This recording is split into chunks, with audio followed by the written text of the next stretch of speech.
So it is one Excel sheet that goes down a couple of pages, or not pages, but you scroll down. But of course, due to practical reasons, I've had to crop the view here so that it fits into to this presentation. But just be aware that this just continues down for a couple of pages to form the whole one page or one sheet that you are populating as part of the pre-registration submission dossier for one substance. So again, I emphasize one Excel is one substance. If you have 100 substances for pre-registration, it is 100 Excels to fill in and submit and sign and zip and upload, attach, send, etc. So there's a lot of like manual steps. For those of you who remember how we did it for EU Reach, we could bulk pre-register.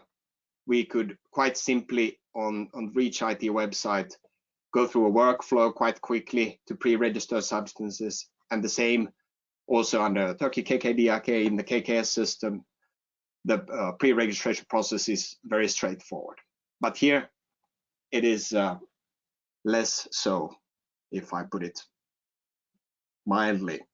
Anyway, when you open up the Excel, everything works. So first you will be asked for basic information collection about the submission submission of the pre-registration. Sorry, there's a typo there. So basically you are providing information about your company, who you are, contact details. As you see, everything is in Ukrainian. All the replies and information you are going to provide will be in Ukrainian. So depending on some of these beige or light red, whatever the color is here, khaki, who knows, you in these sections, when you click those, you will get a drop-down menu, and you select, depending on what you select, certain fields will be blanked out. So I'm not able to show it here because this is I'm just working on static screenshots here. But just be known that depending on what you select as a company, is it a company or person? Indeed, you can even have a person be an OR, or like a pre-registrant. Then here you define the role of the pre-registrant.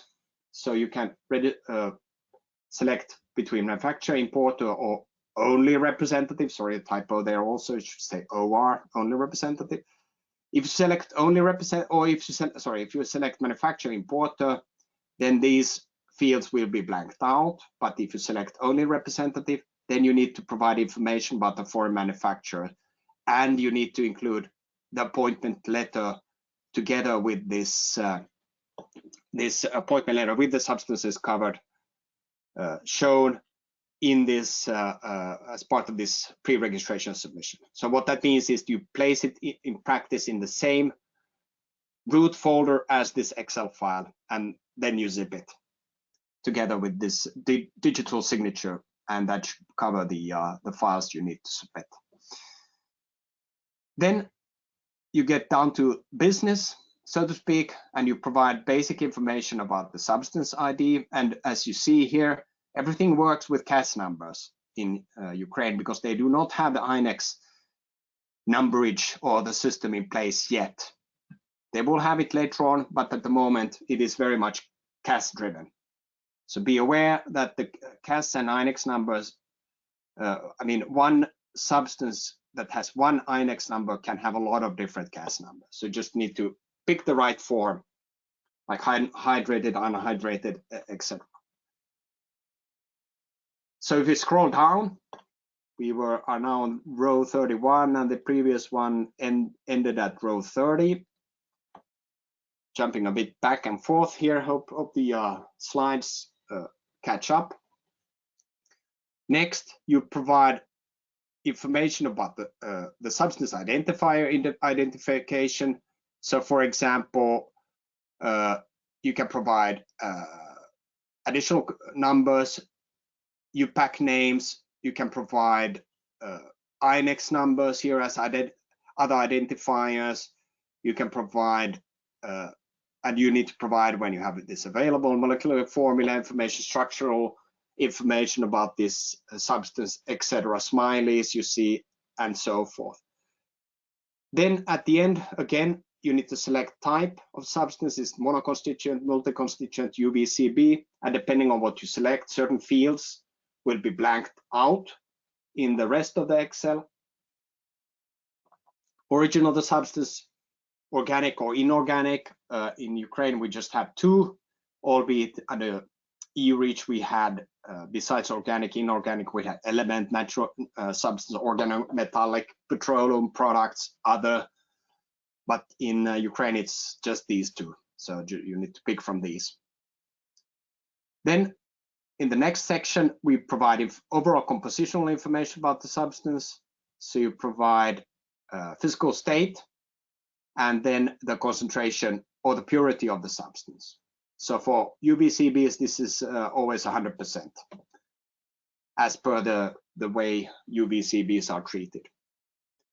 Then the biggest hurdle in most cases will be this: full compositional information about the substance.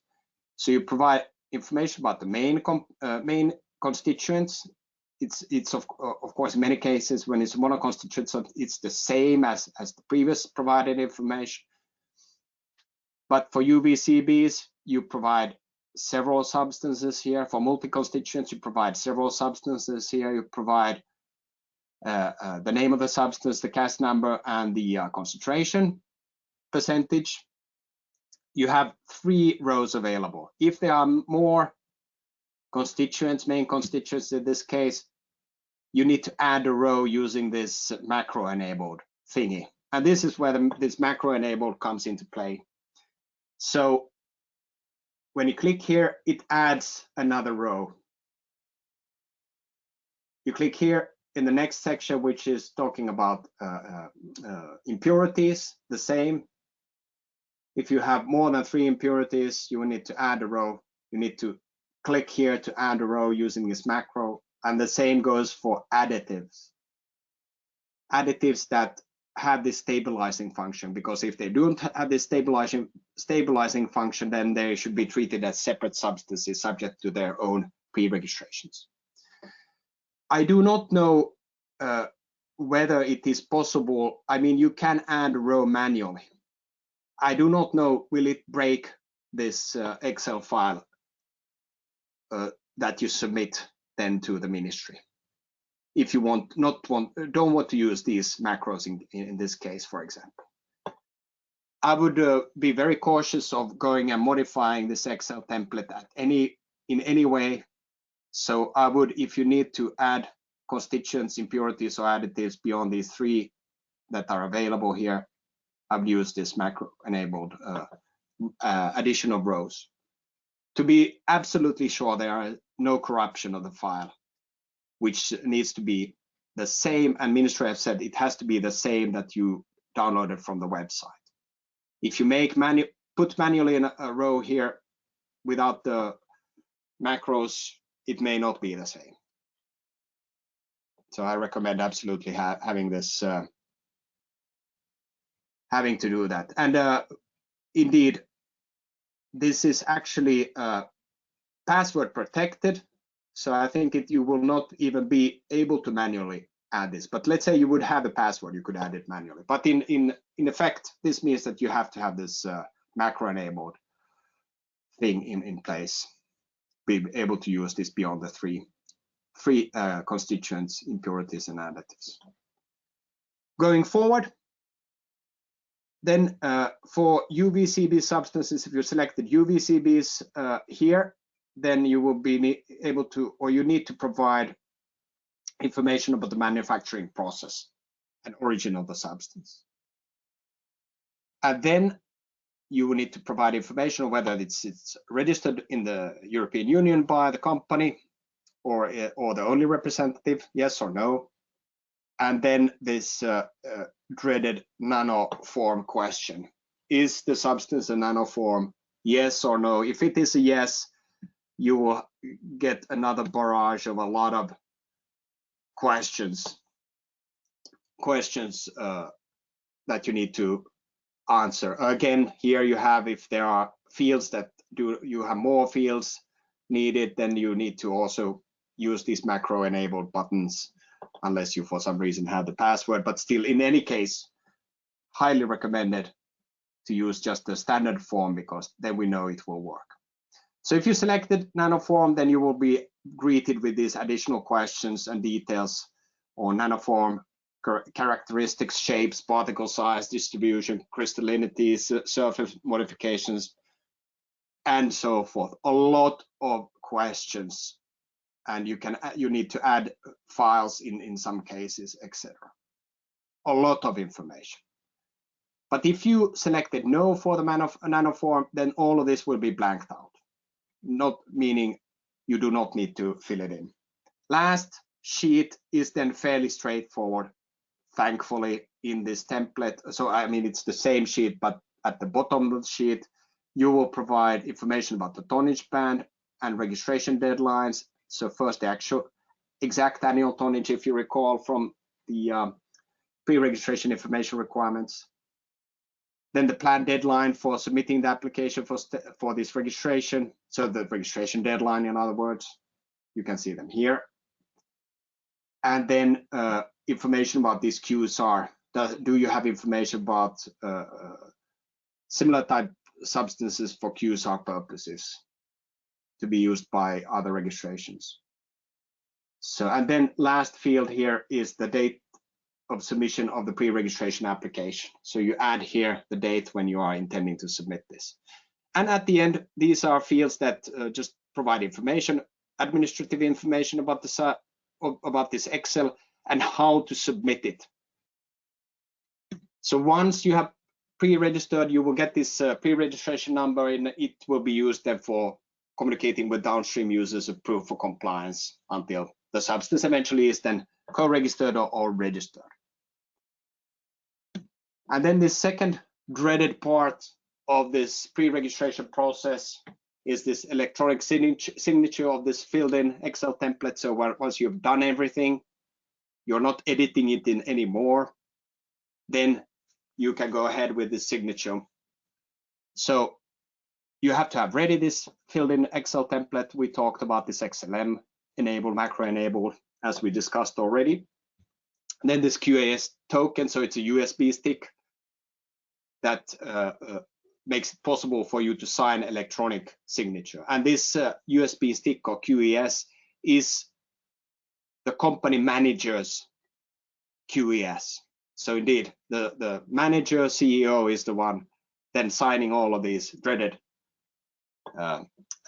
pre-registrations, or someone on his or her behest, of course. You go to this website, CAD.gov.ua, you upload this, you find the proper dialog, of course, the proper, I'm not going to that much details, fidelity in these slides, but you upload the Excel on the proper electronic signature page. Then you electronically sign it by having this USB stick inserted into your computer.